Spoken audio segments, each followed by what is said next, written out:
Man, I was really encouraged starting on Monday, the way that our team's mindset was. I could tell in our team meeting, that they were determined. And we asked a lot of them in practice this week. It was a very demanding week in terms of practice. We spent extra time. We did extra in terms of meetings and preparation to give them the very best chance to perform well in this game, and they wanted that. They were anxious to play at a higher level and believed they could, and so I think offensively, again, we made significant strides today, and with the exception of the ball security and the interception for a touchdown, I thought Riley made really good decisions, and Jamal ran the ball very effectively. Defensively, I think our players executed really, really well against a very unique scheme and gave up 3 points, basically. And so that gives you a chance to be very effective on the road and have good success. And I'm really happy for our players after some really close setbacks, at least 3 games by a total of 7 points. I'm anxious for them to be able to smile and see a victory come out of their efforts. So that's any other comments, I'll be glad to take, or questions. Can you just talk about holding them to whatever the rushing yardage was, and whether even in your wildest dreams you imagined you could do that? You know,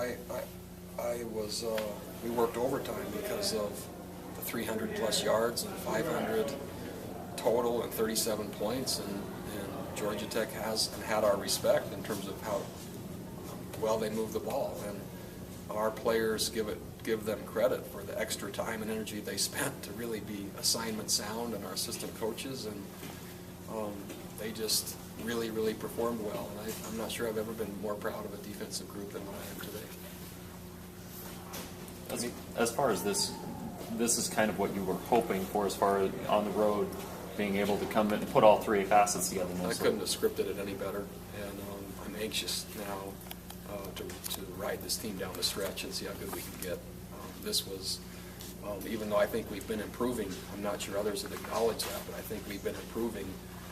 The outcomes might not have shown that, but I felt in my heart we were in 3 more weeks plus postseason, and it'll be fun to see how much potential we can squeeze out of this team. What was it like in the locker room? We could hear a little bit. They were elated and just really happy for each other and our team, and I've worked them hard, and they now get to celebrate, which is fun for me to see them do that. You talk about JD and his kick returns. Love JD. We had struggled with decision making and bringing the ball out and not past the 25, and so credit Coach Howell. He came to me and just suggested, who do you think? And I suggested JD and David Foote, and those are 2 reliable players. So one's the off returner in Foote, and JD then would be the ball carrier. And that combination just took the ball north and south, and it was a really good decision. I changed field position 2 or 3 or 4 times, maybe. Bronco, the year's not over, as you say, but to have 5 games where you don't give up a defensive touchdown, can you put this defense into some kind of perspective? I haven't coached one like this yet, and I'm very proud of them. And I look forward, of all the things that I do as the head coach, I look forward to going in that room every day as kind of a sanctuary to be with guys that I consider friends and kind of united in what we're trying to accomplish. And there's a high level of trust in there, and it's a fun place for me to be. Can you put your finger on any one thing? Is it collective effort, or is it schemes? Just having the talented players. We did a lot of work. There's been now 15 or 16 years of defending Air Force, and it's kind of a passion that I have to defend the option. And we continue to look for new ideas and better ways to do it, and then presented it very clearly to our players. But then they took their assignments and just ran with it in terms of how much time and effort they were putting into how well they wanted to play. And again, they like challenges, and this idea that they're a great defense, I think they are. They wanted to make sure I think that everyone knew they could be great no matter what scheme they were playing. After Riley threw the pick 6, did you talk to him at all, or was I didn't. I just leave that to Brandon.